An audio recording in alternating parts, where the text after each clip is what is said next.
Jubilee hills ticket విషయంలో BRS కీలక నిర్ణయం తీసుకుందా? మాగంటి గోపీనాథ్ ఫ్యామిలీకి టికెట్ ఇవ్వాలని ఫిక్స్ అయ్యిందా?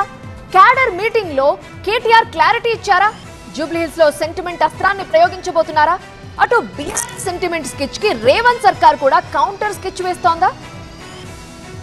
జూబ్లీ హిల్స్ ఉప ఎన్నికపై బీఆర్ఎస్ మరింత ఫోకస్ పెంచింది. బైపోల్లో విక్టరీ కొట్టి రేవంత్ సర్కార్ కి స్పెషల్ ఇండికేషన్స్ ఇచ్చేందుకు వ్యూహాలు రచిస్తోంది. అందులోనూ సెంటిమెంట్ తో జూబ్లీ హిల్స్ ప్రజలను కట్టిపడేయాలని భావిస్తోంది. ఇప్పటికే నియోజకవర్గాన్ని చుట్టేసిన బీఆర్ఎస్ నేతలు ఇప్పుడు ఏకంగా ఆ పార్టీ వర్కింగ్ ప్రెసిడెంట్ కూడా రంగంలోకి దిగారు. తెలంగాణ భవన్ లో జూబ్లీ హిల్స్ నియోజకవర్గ కార్యకర్తలతో సమావేశమైన కేటీఆర్ మాగంటి గోపీనాథ్ భార్య మాగంటి సునీత గోపీనాథ్ ను పోటీకి దింపుతున్నట్టు బీఆర్ఎస్ కార్యకర్తలకు ఇండికేషన్స్ ఇచ్చేశారు. మాగంటి కుటుంబాన్ని గెలిపించేందుకు ప్రతి గులాబీ నేత సైనికుడిగా మారాలన్నారు కేటీఆర్. ప్రజల బాగోగుల్ని చూసిన గోపీనాథ్ కుటుంబాన్ని ఆరోగ్యాన్ని కాపాడుకోలేకపోయారని ఆవేదన వ్యక్తం చేశారు. ఒక రోజు కూడా ఏమైనా అవస్థ ఉందా, లోపల ఏమైనా ఇబ్బంది ఉందా అన్నట్టు చెప్పకపోతుండే.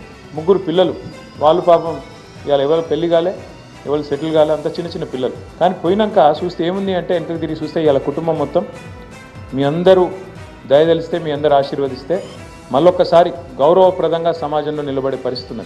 జూబ్లీ హిల్స్ బీఆర్ఎస్ అభ్యర్థిని గులాబీ బాస్ కేసీఆర్ త్వరలో అధికారికంగా ప్రకటిస్తారన్నారు కేటీఆర్. సర్వే ప్రకారం ఏ చోట బీఆర్ఎస్ ఆధిక్యంలో ఉందో, ఏ చోట వెనుకబడిందో కార్యకర్తలకు వివరించారు. భారీ మెజార్టీతో ఉప ఎన్నికల్లో గెలుస్తామని, అయితే ఓటర్లు ఇళ్లలో కరపత్రాలు పడేసి చేతులు దులుపుకోవద్దని కార్యకర్తలకు సూచించారు. గోపీనాథ్ చేసిన అభివృద్ధిని, ప్రజలకు ఆయన చేసిన సేవలను వివరించాలన్నారు కేటీఆర్. బ్రహ్మాశంకర్ నగర్ లో మన పరిస్థితి మంచిగున్నది.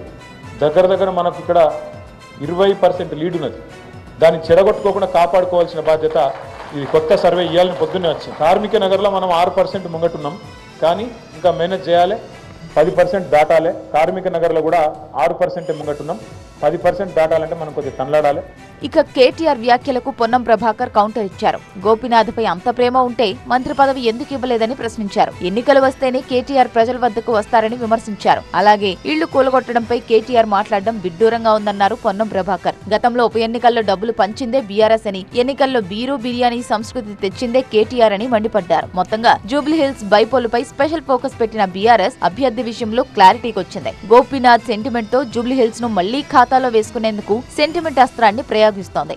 అయితే బీఆర్ఎస్ సెంటిమెంట్ వెపన్ కు మంత్రి పదవి ఎందుకు ఇవ్వలేదు అంటూ కాంగ్రెస్ కౌంటర్ కు దిగుతుండడం జూబ్లీ హిల్స్ పాలిటిక్స్ లో హీట్ పెంచుతోంది.